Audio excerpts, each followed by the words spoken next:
Insurance may seem like a financial product of the modern age, but it's as old as human society itself.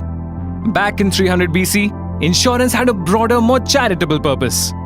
For instance, ancient societies would pool in money so that a deceased member of the society could receive a proper burial.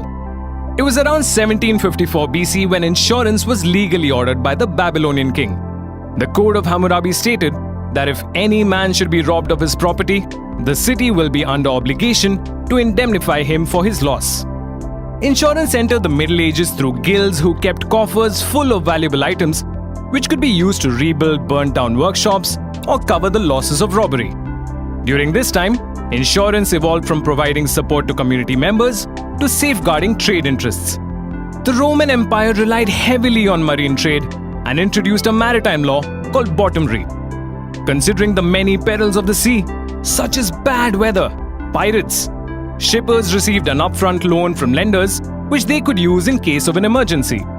As trade spread to more cities and continents, so did the usage of insurance.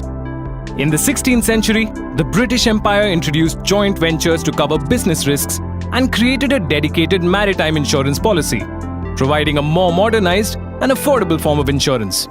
The Industrial Revolution was an inflection point for insurance. Rapid technology growth and changing nature of work led to more opportunities as well as additional risks, which in turn led to more insurance deeds.